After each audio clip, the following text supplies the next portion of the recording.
Alors que je criais et demandais de l'aide à l'ange, il m'a dit qu'il m'était donné une seconde chance. Il a déclaré que la demande de l'homme riche en enfer avait été accordée à cette génération. Je ne comprenais pas. Ce n'est que lorsque je suis revenu à moi et que j'ai lu la Bible que j'ai réalisé que l'homme riche demandait qu'un mort soit renvoyé sur la terre.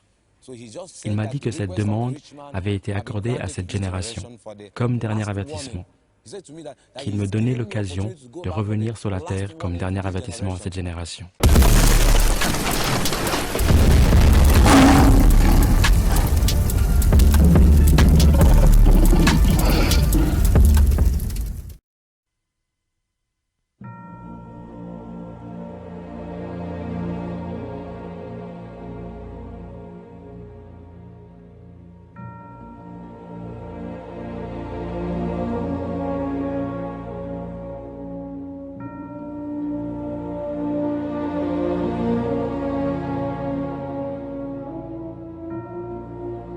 Le 30 novembre 2001, au Nigeria, le pasteur Daniel Ekechukwu et un ami se rendent d'Onitsha jusqu'au village du père de Daniel, situé à l'extérieur d'Owerri, pour lui offrir un cadeau de Noël.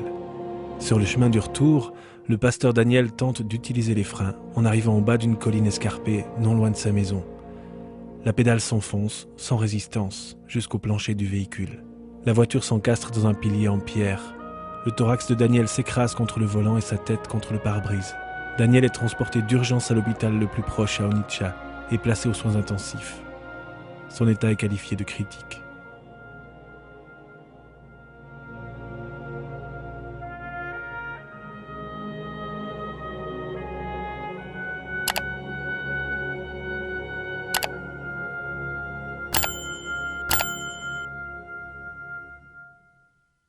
Dans la vallée de l'ombre de la mort.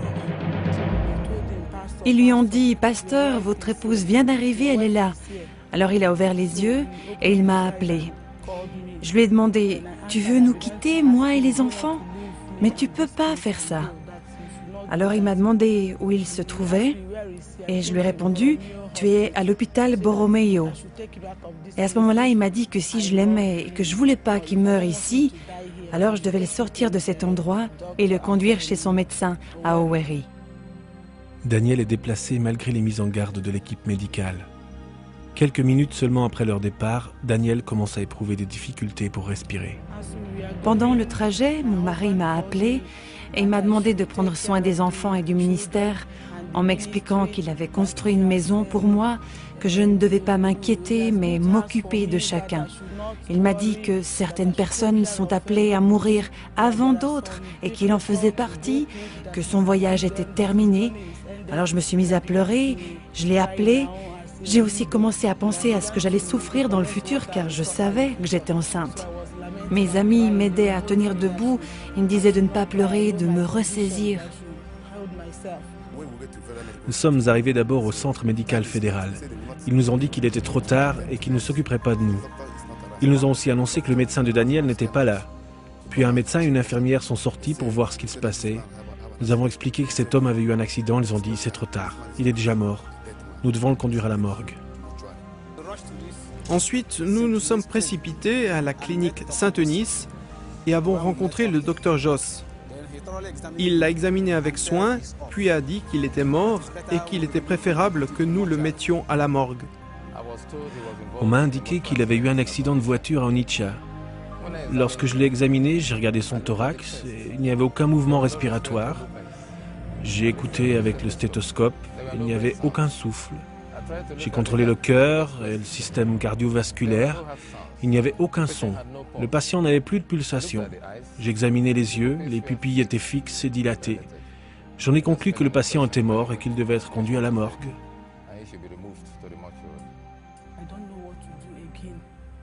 Je ne savais vraiment plus quoi faire. C'est comme si toutes mes forces m'avaient quittée. Et je criais. Comme le village est proche d'Owerri, je leur ai dit « Allez, on va avertir son père ». Owerri, c'est le village des parents de Daniel. Et quand on est arrivé, son père nous a rejoints.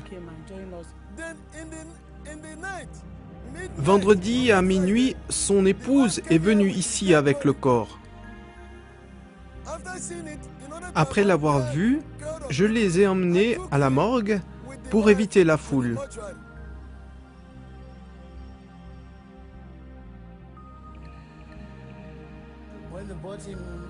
Son père et son épouse l'ont amené ici. Il n'y avait aucun signe de vie en lui, aucun battement de cœur, pas de respiration. Après avoir contrôlé ces choses, j'ai examiné le corps entier qui était devenu très raide. C'est ce qui nous a poussé à commencer notre procédure d'embaumement. Nous l'avons ensuite placé dans la deuxième pièce, au dernier niveau. L'employé des pompes funèbres a relevé nos noms et nous lui avons donné 1000 Nera pour poursuivre son travail. Puis le samedi, je suis parti d'ici pour Onitsha afin de conduire à la maison l'épouse et ses enfants et mon fils aîné qui vit aussi là-bas. Nous avons dormi tous ensemble. Soudain, l'épouse s'est mise à pleurer. J'ai commencé à invoquer le nom du Seigneur. J'ai rappelé à Dieu ses promesses. Premièrement, Dieu m'avait dit cette année-là, dans Ésaïe chapitre 61, que je n'expérimenterais plus aucune violation dans ma maison, que je serais appelée la cité du Seigneur. Alors, lorsque quoi que ce soit se produirait, je m'appuierais sur la parole de Dieu et dirais « C'est une autre violation qui a lieu. Tu m'as promis que je n'en vivrai plus. Pourquoi celle-ci » Alors ça m'a motivée à m'accrocher à Dieu afin que le voleur disparaisse de mon chemin. Un autre verset qui m'a inspiré se trouve dans Hébreux 11, verset 35. « Des femmes retrouvèrent leur mort par la résurrection. » Et chaque fois que je lisais ce passage, il me donnait la force de m'accrocher à Dieu et d'agir. Alors cette nuit-là, lorsque je me suis rappelé toutes ces choses, j'ai dit « Non, ça ne peut pas se passer ainsi. Je dois faire quelque chose pour que Dieu prouve à nouveau sa parole. » Samedi, pendant que nous dormions, ma belle-fille m'a dit que la mort de son mari la troublait et qu'il fallait que nous la conduisions avec le corps du défunt à Onitsha pour voir le révérend Bonnke. Dans la vallée de l'ombre de la mort, une graine de moutarde est semée. Au bout d'un moment, mon beau-père a accepté ma demande. Il est allé vers les employés des pompes funèbres et il a planifié le voyage avec eux. À mon arrivée, ils avaient déjà placé le corps de mon mari dans le cercueil. J'étais avec mon fils aîné, Victor. À la morgue, j'ai fait en sorte que l'enfant ne voie pas son père. Mais il me demandait « Il est où mon papa ?» Je lui ai dit « Il est au village ». Mais lorsque nous avons atteint le village, il a demandé de nouveau à voir son père. Et je lui ai dit « Il est à Onitsha ». Je lui mentais, et il pleurait. Au moment où ils ont mis le cercueil dans l'ambulance, ils m'ont poussé de côté, mais j'ai couru m'asseoir sur le siège avant du véhicule avec mon fils et le frère de mon mari. À l'entrée du bâtiment ministère de la grâce de Dieu, j'ai demandé à quelqu'un si Bonnke était déjà arrivé. Bonnke était présent le 2 décembre 2001 pour lancer l'évangélisation mondiale, la vie du royaume, qui est la branche d'évangélisation de ce grand ministère. Nous avions fait de la publicité et avions invité la population à y assister en disant qu'ils prieraient pour les malades et les habitants d'Onitsha. Nous étions sur la scène vers 13h et Bonnke était en train de prêcher. Soudain, quelqu'un est venu me dire que des personnes avaient amené un homme dans une ambulance, dans un cercueil. Nous étions tous les deux assis ensemble dans l'église. Soudain, un placeur est entré précipitamment et nous a informés d'une urgence. Des personnes essayaient d'amener un cadavre à l'intérieur de l'église. Nous avons couru du 4e étage jusqu'à cet endroit. Et là, nous avons vu une ambulance. Un pasteur leur avait déjà dit de monter, mais nous leur avons demandé de redescendre ici. J'ai souhaité ensuite qu'ils m'amènent l'épouse du pasteur, car je voulais parler d'abord avec elle. Nous étions là-bas à l'ombre. Je lui ai demandé ce qu'il s'était passé. Je sentais que l'onction serait tellement puissante ici qu'elle pourrait ressusciter mon mari. C'est ce que j'ai ressenti avant de venir ici. Nous nous sommes concertés. Je lui ai dit que d'amener un cadavre dans l'église amènerait beaucoup de désordre et que quoi que nous fassions, où que nous soyons, Dieu est présent. Si Dieu veut accomplir un miracle pour cet homme, l'endroit où celui-ci se trouve n'a pas d'importance. Les membres de la sécurité, car nous avions des hommes du gouvernement de l'État et du gouvernement fédéral, le service secret nigérian et l'unité de police mobile étaient tous présents. Ils ont ordonné à l'ambulance de s'arrêter et ont demandé d'ouvrir le cercueil. Ils voulaient être sûrs que ces gens n'avaient pas amené une bombe en disant « c'est un mort ». En voyant le corps de Daniel, ils ont compris que c'était bien un cercueil avec un cadavre. Ils ont ensuite donné l'ordre de refermer le cercueil, puis nos hommes de la sécurité locale ont dit à ces gens de partir. L'épouse a commencé à pleurer en disant « Je crois qu'il va revenir à la vie, je le crois ». Les personnes se disputaient, certaines disaient « Descendez-le », d'autres répondaient « Non ». Lorsque certains de mes collaborateurs descendaient le cercueil, d'autres le repoussaient à l'intérieur. Ils ont poussé et tiré le cercueil jusqu'à l'arrivée de mon fils qui leur a dit de sortir le corps et de le porter au sous-sol. Ils pensaient qu'il était préférable de ne pas prendre le cercueil, car les enfants auraient été effrayés et les gens se seraient enfuis. J'ai d'abord demandé qu'ils sortent le corps du cercueil. Quelques jeunes gens nous ont aidés à le faire juste à cet endroit. Puis nous l'avons amené rapidement à l'intérieur du centre de conférence des jeunes. Nous avons cherché un endroit où le déposer et quelques-uns ont amené ces deux tables. Sa tête se trouvait ici et ses jambes là. Ça a été le premier endroit où il a été placé. Bonke a terminé de prêcher, puis il a prié pour des personnes. Après la prière, je l'ai conduit dans le bureau, mais quelqu'un y est entré précipitamment et nous a dit « Il respire maintenant, il respire !» Petit à petit, il s'est mis à respirer.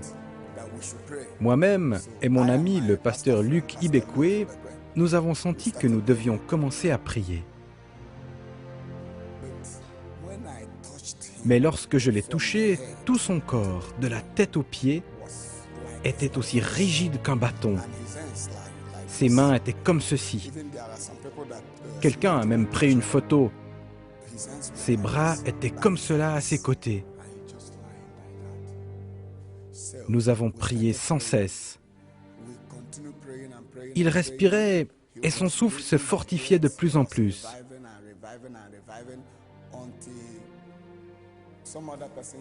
Une personne est allée rassembler nos collaborateurs qui se trouvaient dans l'auditorium et ils nous ont rejoints. Tout le monde s'est mis à prier. Parfois je disais « Stop, chantons !» et nous chantions et prions. Les personnes remplissaient la pièce. Ils voulaient voir ce qui allait se passer. Il y avait tellement de monde que nous transpirions. Nous leur avons dit de partir afin que l'homme puisse avoir de l'air. Son épouse était assise là-bas sur un banc. Pendant que nous étions en prière, soudain, nous avons vu ses yeux bouger. La vie a commencé à revenir en lui. J'ai dit à mon ami le pasteur Luc, « Tu sais qu'il est resté 3 jours à la morgue. Massons-le. » Il a donc massé la main droite et moi, la main gauche. Nous avons commencé à les presser pour que la vie y revienne. Nous avons ainsi réalisé que pendant que nous étions en train de prier, le cœur était devenu chaud. Puis pendant que nous étions en train de masser ses bras, soudain, la vie est venue dans ses mains. Nous les avons alors posées sur son thorax. Puis j'ai massé le cou et la vie a coulé dans le cou. Je pouvais maintenant tourner sa tête, alors qu'avant, la nuque était totalement raide. J'ai pris le micro et j'ai annoncé que le mort qu'on avait amené ici avait recommencé à respirer. Le père de Daniel a interrompu mon annonce et a dit « Bien qu'il respire, son corps est rigide comme du fer. » Soudain, les gens m'ont crié de me retourner et de regarder. Il y en avait partout qui remplissaient la pièce car ils voulaient voir. Lorsqu'ils ont crié, j'ai vu l'homme sauter sur ses pieds. J'ai laissé la personne avec laquelle je parlais et je me suis précipité et je l'ai attrapé comme ça. Lorsqu'il a commencé à respirer, soudain il a sauté sur ses pieds. Et l'un des hommes de l'équipe de délivrance l'a saisi. L'homme a regardé autour de lui, et là ils ont décidé de le conduire à l'étage supérieur car il y avait trop de monde. Et il a demandé avec insistance son dossier de notes. Son dossier de notes. J'ai réalisé que si nous le gardions ici, les personnes risquaient de nous piétiner. J'ai dit, portons-le à l'étage supérieur. En haut de l'escalier, il a dit « De l'eau, de l'eau !» J'ai crié « Apportez-lui de l'eau !» Et pendant que nous attendions, il m'a demandé « Mes notes, où sont mes notes ?» Je lui ai dit « C'est le dossier que l'ennemi utilise pour vous accuser. Calmez-vous, vous allez comprendre. » Nous l'avons placé sous un ventilateur. Il continuait à demander « Où sont mes notes ?» Lorsque Mamera est entré, il a remarqué « L'air est trop saturé ici. Vous devriez l'amener dans l'auditorium pour qu'il puisse avoir suffisamment d'air. » Nous l'avons donc conduit là-bas. Soudain, les gens ont afflué dans l'auditorium. Il semblait que la nouvelle s'était répandue partout. En entrant, les gens voyaient cet homme qui était mort et qui se tenait maintenant assis.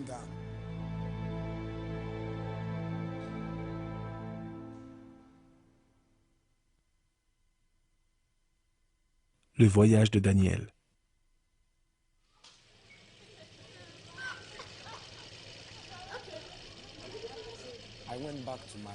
Je suis allé au village de mon père avec un mouton et le lui ai donné comme cadeau de Noël. Je lui ai dit que je reviendrai avec des sacs de riz. Sur la route qui conduit à ma maison, il y a une très grande vallée. La colline est très escarpée. En descendant de la vallée, les freins de ma voiture, une Mercedes 230e, ont soudain lâché. J'ai essayé de maîtriser le véhicule sans succès. Comme cette colline est particulièrement dangereuse, de très grands piliers ont été placés de chaque côté de la route pour empêcher les voitures de partir dans le ravin. Mon véhicule s'est écrasé contre ces piliers et mon thorax s'est enfoncé dans le volant. Je me souviens avoir vomi du sang qui coulait également de mon nez. L'ami qui m'accompagnait a aussi été blessé. Une grande foule est venue vers nous. Je me souviens qu'ils m'ont sorti de l'ambulance à l'hôpital. C'est tout ce dont je me rappelle. À l'hôpital, j'ai repris conscience. J'ai regardé autour de moi et j'ai vu tous les tuyaux qu'ils avaient placés sur mon corps. J'ai exprimé le souhait de voir ma femme. Je lui ai demandé de m'emmener chez le docteur Mizerke à Owerri, car c'est mon médecin préféré. Une fois, j'avais été blessé et c'est lui qui s'était occupé de moi. Donc nous l'avons sorti de l'hôpital pour l'amener à Owerri. Des pasteurs et d'autres personnes m'accompagnaient.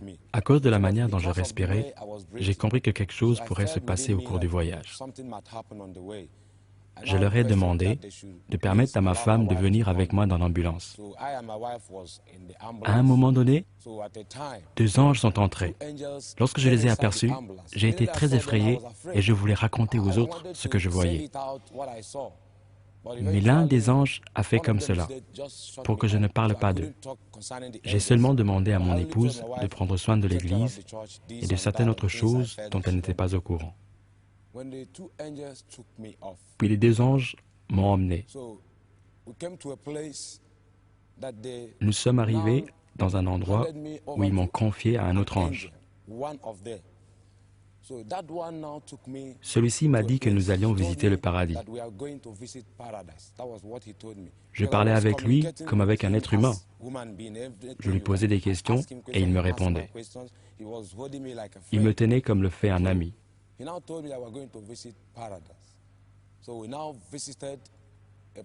En approchant du paradis, j'ai aperçu des multitudes de personnes qui ressemblaient exactement à l'ange qui m'accompagnait. Il était vêtu d'un habit blanc pur. Son corps était également blanc, pur, et il semblait que le vêtement ne pouvait pas être détaché du corps. J'ai pensé, voilà où se rassemblent les anges. Je pouvais encore penser. L'ange m'a dit que c'est là où sont rassemblés les saints qui sont morts. Pendant que je les regardais, ils chantaient des louanges d'une manière merveilleuse. Vous savez, c'était comme si une force dans cet endroit contrôlait ce qu'ils faisaient. Lorsqu'ils voulaient lever les mains, ils les élevaient tous en même temps. Personne n'était plus rapide ou plus lent. S'ils souhaitaient se prosterner, tous le faisaient simultanément, personne plus tôt ou plus tard qu'un autre. J'entendais beaucoup d'instruments de musique, mais je n'en ai jamais aperçu. Dans mon esprit, je désirais ardemment les rejoindre. J'ai même fait un pas dans leur direction, mais l'ange m'a dit, « N'y va pas, j'ai encore beaucoup de choses à te montrer. »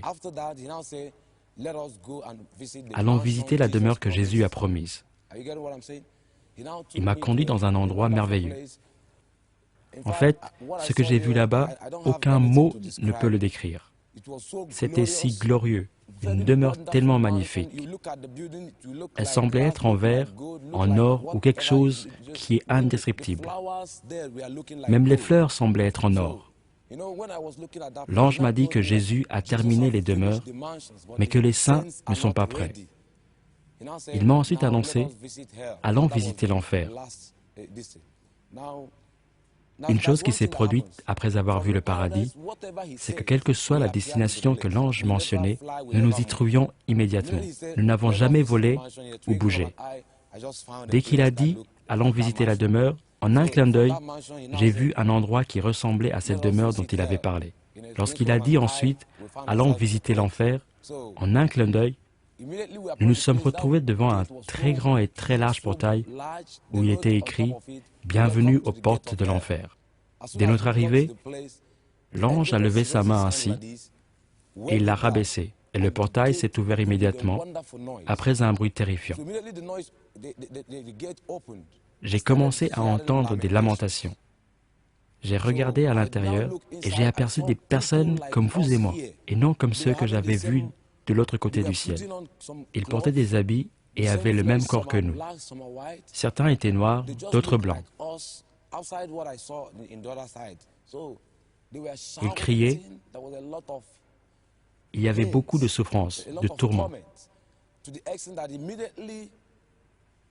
Dès que le portail s'est ouvert, c'était comme s'ils pouvaient me voir.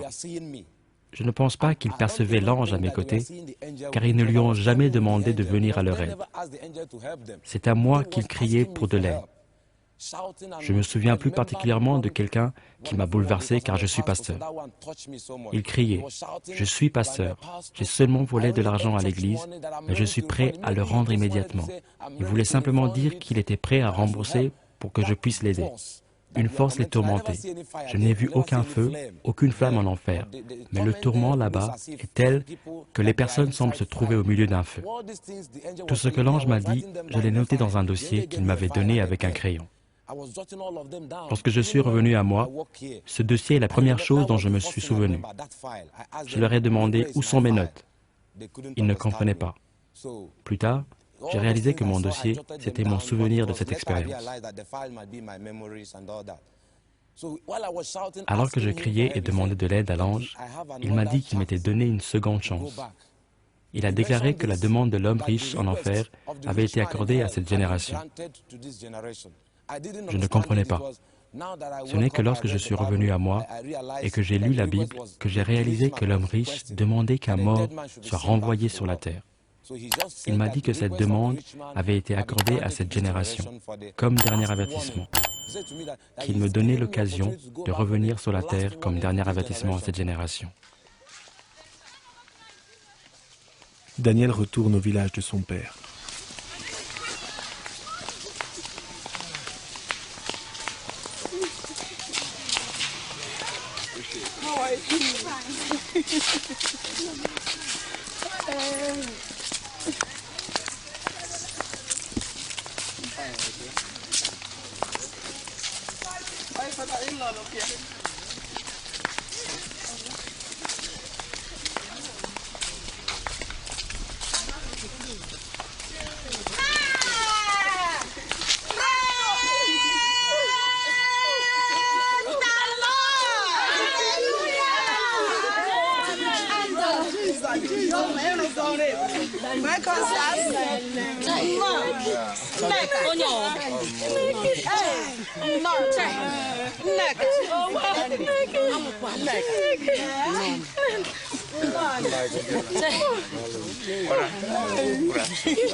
Highly welcome.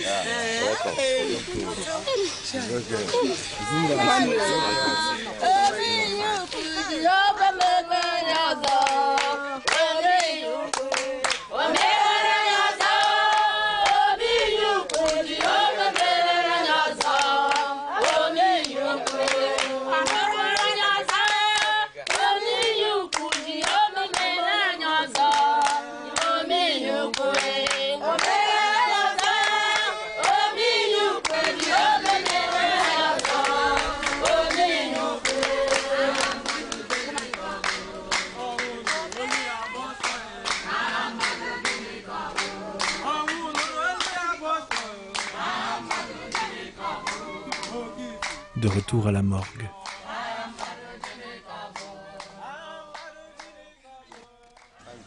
That's the mortuary attendant.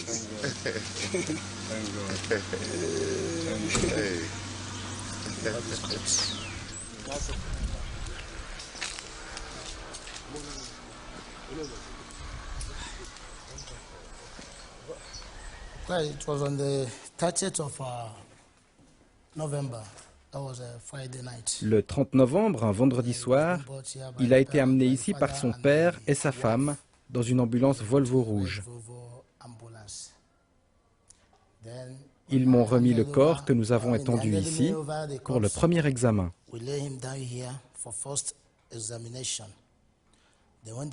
J'ai rempli les formulaires nécessaires pour les démarches et selon la procédure, je leur ai indiqué le montant à payer. Puis ils sont partis. Voici la morgue et ici la pièce numéro 2. C'est à ce niveau que nous l'avons étendu.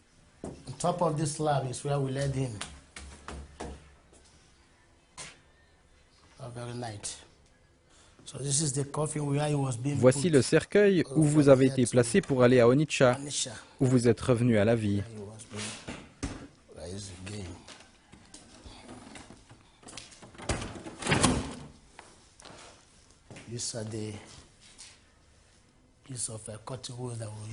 Ce sont les bouts de coton que nous avons employés ce jour-là pour boucher votre nez, les chaussettes pour vos jambes et les gants pour maintenir vos mains fermées.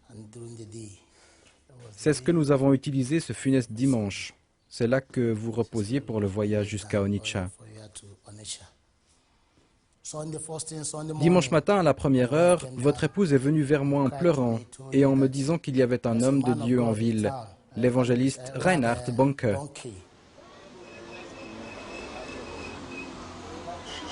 De retour vers le médecin.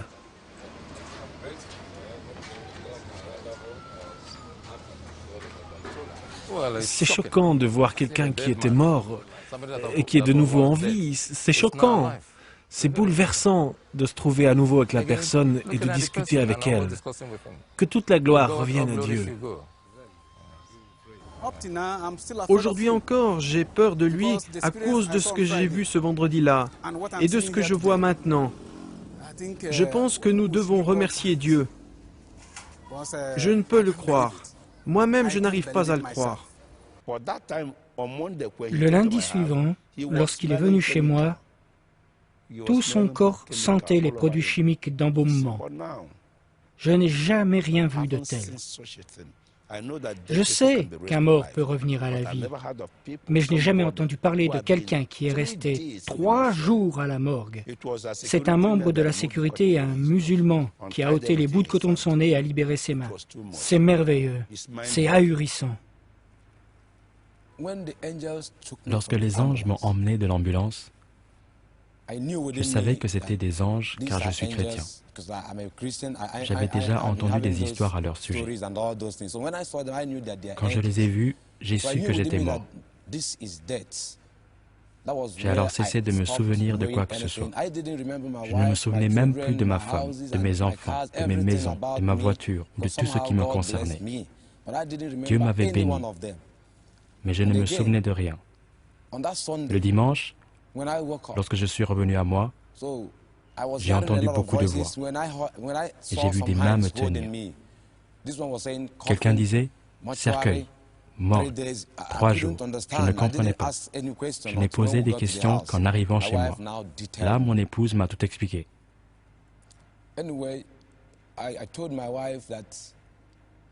J'ai dit à ma femme qu'à partir de cet instant, à cause de ce voyage céleste, si j'entends la moindre querelle, je m'enferme dans les toilettes et je ne sors que lorsqu'elle a cessé, car je ne veux pas rater le ciel. Je ne veux plus d'autres problèmes dans notre mariage. Cette expérience a eu un tel impact sur moi que j'ai une plus grande crainte de Dieu. Lorsqu'ils l'ont amené dans l'auditorium, une femme estropiée l'a aperçue et a jeté ses béquilles. Elle ne s'est pas mise à marcher, mais à courir. Je me souviens de la réaction de son mari. Lorsqu'elle a commencé à courir, elle a voulu étreindre son mari. Mais il a dit « Ne me touche pas, je suis un pécheur. Si tu me touches, tu pourrais redevenir estropié. » Il s'est précipité à l'avant, il a levé ses mains et s'est mis à pleurer en demandant à Dieu de lui pardonner tous ses péchés. C'était fabuleux.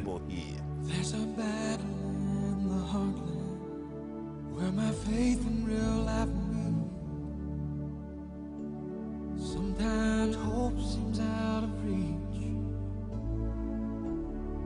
I hear the growing cry for freedom.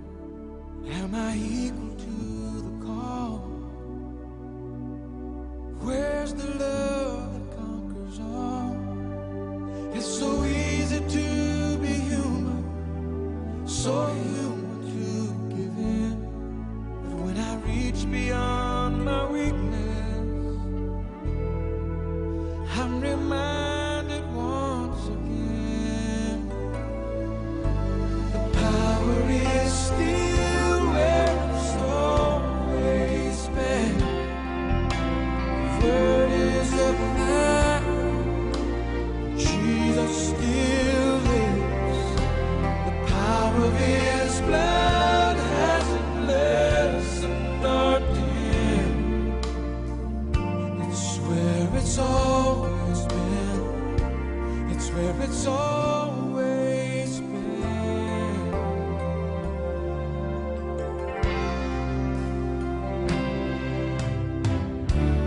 Where's the passion for the mission? Where's the fervor of our faith? Where's the evidence of grace? Where's the love that finds compassion in the sea of human need? Where's the truth that sets men free?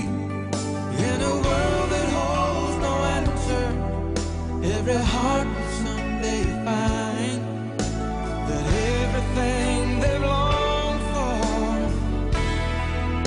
has been there all the time. The power is still where it's always been. The word is alive, Jesus still lives. The power of His blood hasn't lessened or dimmed.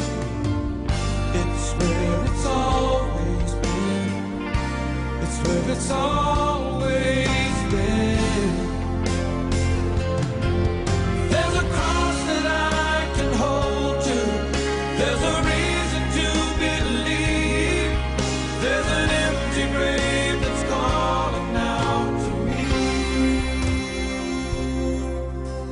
The power is still where it's always been. The word is alive, Jesus still lives. The power of His blood hasn't lessened or dimmed. It's where it's always been. It's where it's always been. Power is still where it's always been. The word is alive, Jesus still lives. The power of His blood hasn't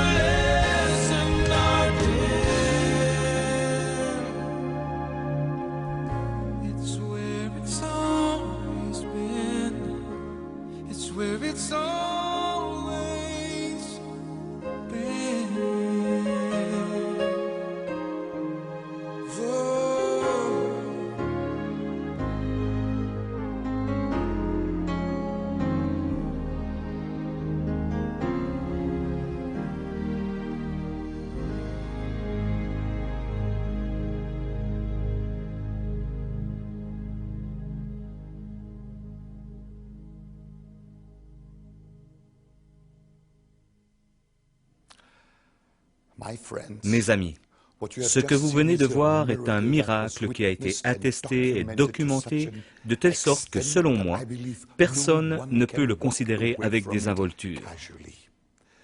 La femme de Daniel, Neka, a agi sur la base de sa foi obstinée en la puissance miraculeuse de Jésus.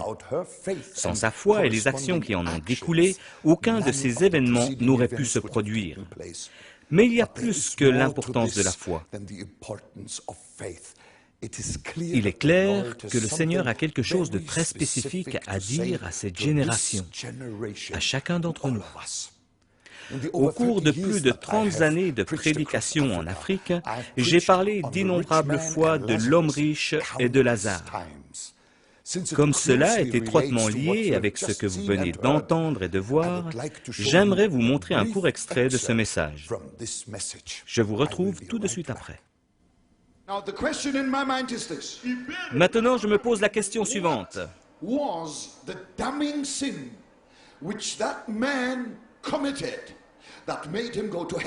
Quel a été le terrible péché commis par cet homme et qui l'a conduit en enfer? Combien d'entre vous aimeriez le savoir?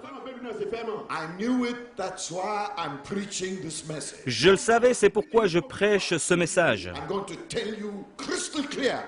Je vais vous le dire très clairement. Quel a été le péché accablant de cet homme? Pour que personne ici ne le reproduise. Luc 16, verset 19 dit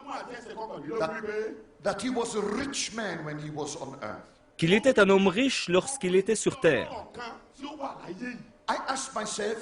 Je me suis demandé,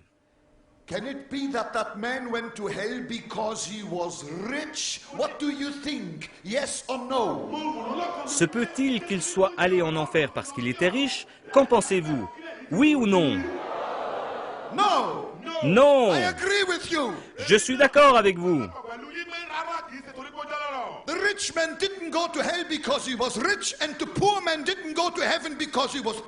L'homme riche n'est pas allé en enfer parce qu'il était riche, et l'homme pauvre n'est pas allé au ciel parce qu'il était pauvre. En une nuit,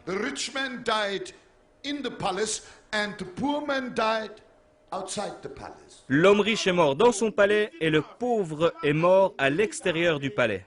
When the rich man closed his eyes on earth, the next split second he opened his eyes in hell.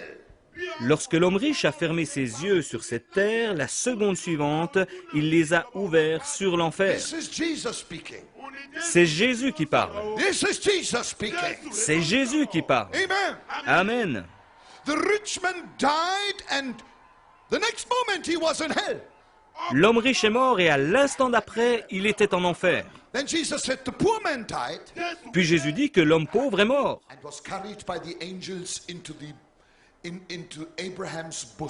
Et qu'il a été porté par les anges dans le sein d'Abraham, le lieu du bien-être. Le paradis, le ciel, appelez-le comme vous le voulez. C'est l'endroit de la joie et du bien-être. Alléluia. Maintenant, miraculeusement, je suppose, lorsque cet homme était en enfer,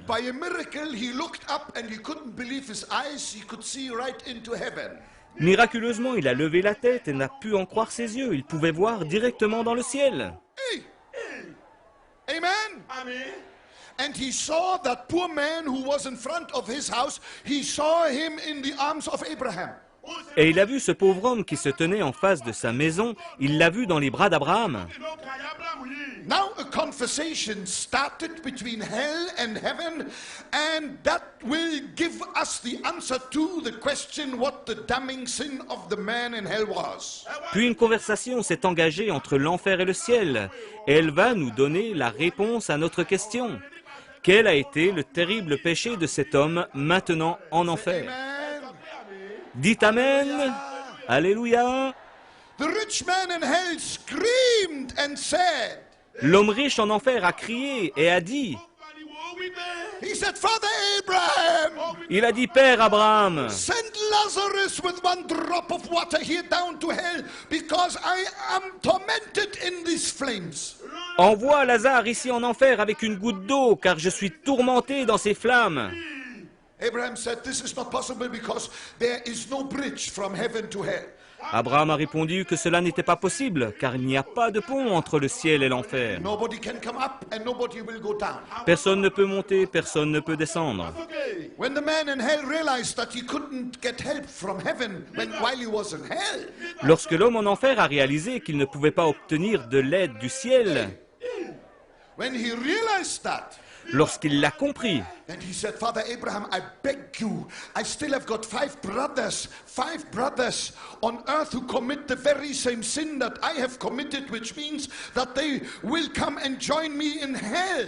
il a dit, Père Abraham, je t'en supplie, j'ai encore 5 frères sur terre qui commettent le même péché que celui que j'ai commis, ce qui veut dire qu'ils vont venir me rejoindre ici en enfer. Please let somebody rise from the dead and go home to my brothers' houses and knock on their door and say, greetings from your brother in hell, you need to be saved by Jesus. S'il te plaît, permets que quelqu'un ressuscite des morts, se rende chez mes frères, frappe à leur porte et leur dise « Salutations de votre frère qui est en enfer, vous avez besoin d'être sauvés par Jésus. » What did Abraham say?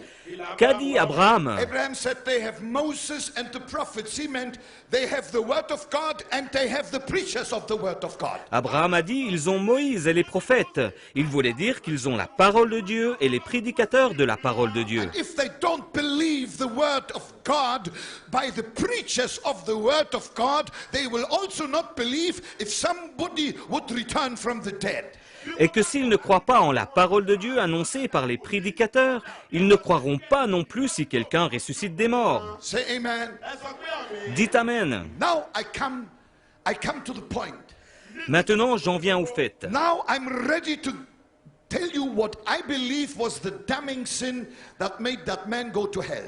Je vais vous dire quel a été, d'après moi, ce terrible péché qui a envoyé cet homme en enfer. In verse 30. Au verset 30. The rich man screamed from hell to heaven. L'homme riche a crié de l'enfer jusqu'au ciel.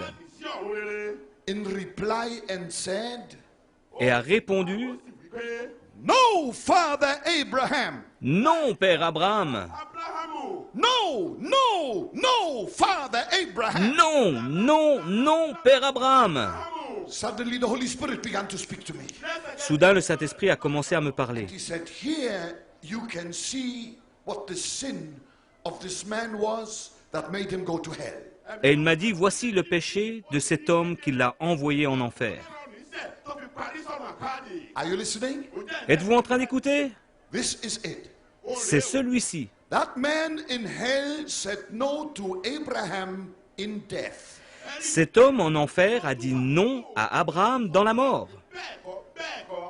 But mais before in his life, he had said no to Jesus. Durant sa vie, il avait dit non à Jésus. And a no to Jesus is the worst sin a human being can commit. Et dire non à Jésus est le pire péché qu'un être humain puisse commettre. Here this evening, ce soir, I stand here je me tiens ici as a servant of the Most High God. En tant que serviteur du Dieu très haut. And I am going to cry that name out one more time. Et je vais crier ce nom encore une fois. And as I will cry it out together with you, et alors que je vais le crier avec vous, I pray that the Holy Spirit may burn it with fire into your heart. Je prie que le Saint-Esprit le grave dans votre cœur avec son feu. That you may never, never, never, never forget it. Pour que vous ne l'oubliez jamais, jamais, jamais, jamais. It is the wonderful name. C'est le nom merveilleux. It is the matchless name. C'est le nom incomparable. It is the glorious name. C'est le nom glorieux. It is the name above all names. C'est le nom au-dessus de tous les noms. It is the name of Jesus.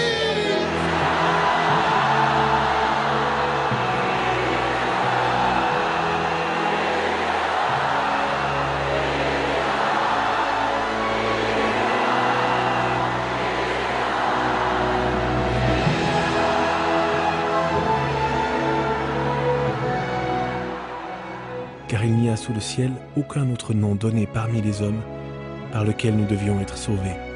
Acte 4, verset 12. Mes chers amis, j'aimerais répéter des paroles que vous venez d'entendre. Dans sa réponse à l'homme riche, Abraham a dit « Ils ont Moïse et les prophètes, qu'ils les écoutent. » En d'autres mots, nous pourrions dire à notre époque qu'ils ont la parole de Dieu, qu'ils l'écoutent et soient sauvés.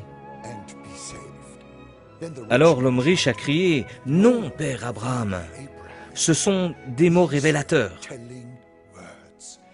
De toute évidence, il ne pensait pas que ses frères tiendraient compte de la parole du Seigneur. C'est l'horrible faute qu'il avait lui-même commise. Mes amis, ne commettez pas la même erreur que cet homme riche qui a méprisé la parole de Dieu. Je vous en supplie. Vous avez vu un signe du ciel. Mais son but, c'est de vous conduire au Sauveur vivant, à l'amoureux de votre âme, Jésus-Christ. C'est lui qui a versé son sang pour vous. Et la parole de Dieu dit que quiconque invoque le nom du Seigneur sera sauvé. Ce nom est le nom de Jésus.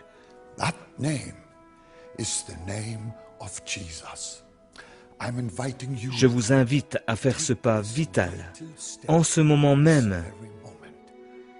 Si je le pouvais, je mettrais mon bras autour de vous et vous conduirais auprès de ce merveilleux et seul sauveur du péché et de l'enfer, Jésus-Christ.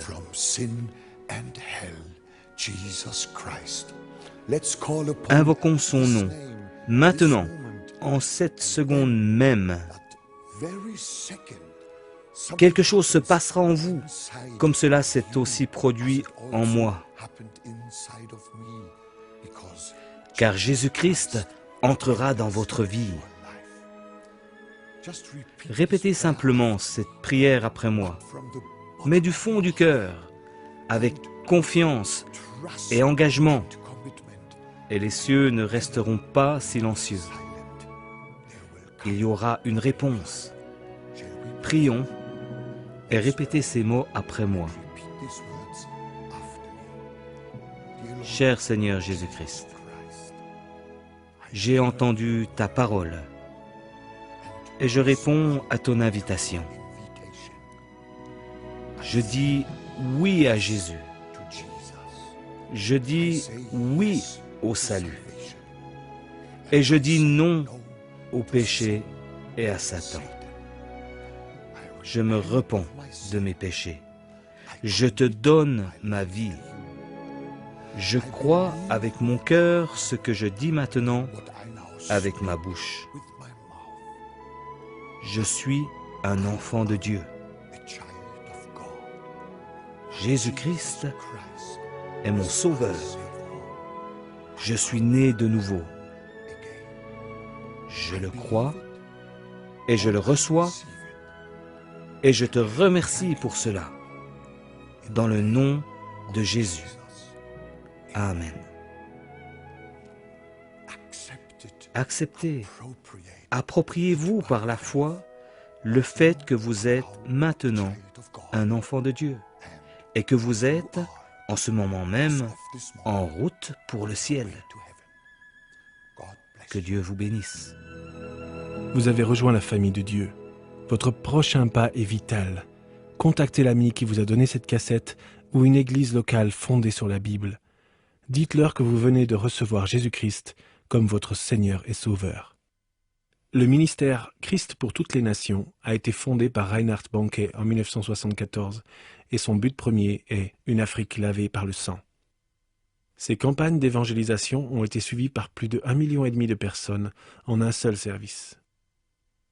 Il n'est pas inhabituel pour le centre de conseillers de recevoir plus d'1 million de cartes de décision pour le salut et de demandes de suivi en une seule campagne de 5 jours.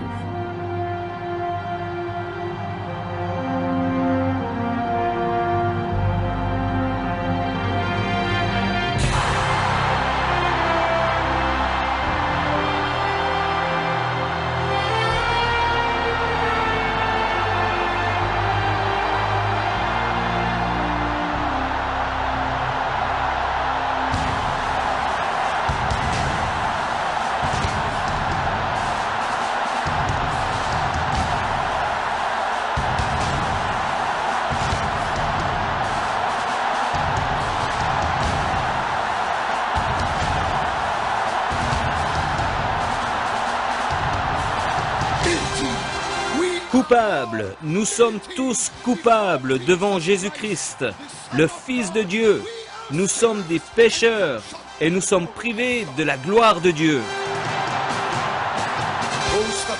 Ceux qui sont venus ici avec des liens, des malédictions, des péchés, de l'impureté, des dépendances, vous retournerez chez vous totalement libres, avec la paix de Dieu.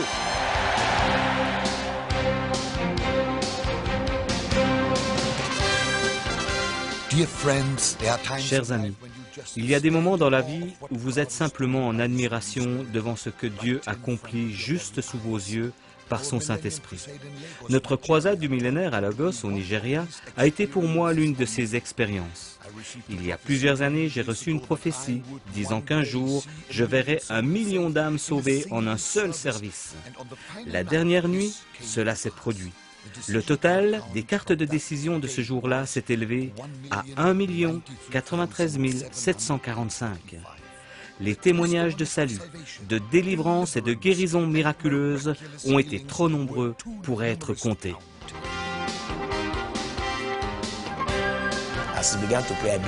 Alors qu'il a commencé à prier, j'ai cru que Dieu descendrait sur tous les tests effectués et les rendrait négatifs.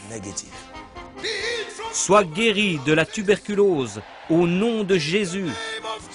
J'ai mis ma confiance en Dieu. Il a prié et a dit « Tuberculose, sois guéri dans le nom de Jésus ». J'ai dit « Amen », affaire réglée. Aucune trace d'AFB.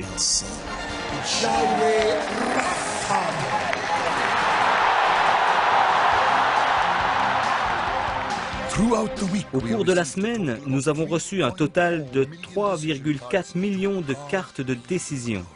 À Dieu soit toute la gloire. Nous avons également tenu notre conférence pour les pasteurs et les collaborateurs d'Église dans le stade national.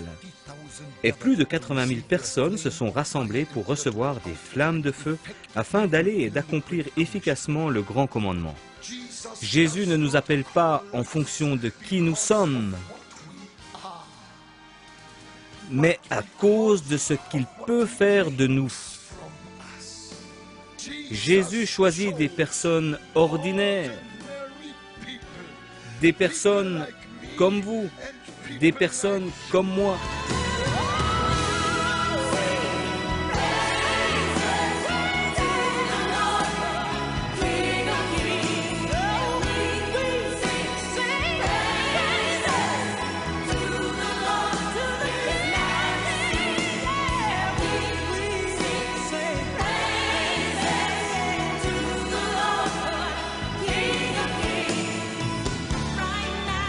Un témoignage. J'étais un pécheur. J'allais à l'église, mais je n'avais pas soumis ma vie à Christ. Mais lorsque je suis venu hier à la croisade, il a prêché à partir du livre de Jean. Il a parlé du sang de Jésus, de la puissance du sang de Jésus. Le Saint-Esprit m'a touché et j'ai donné ma vie à Christ, qui est maintenant mon sauveur personnel. Parmi 3,4 millions de témoignages.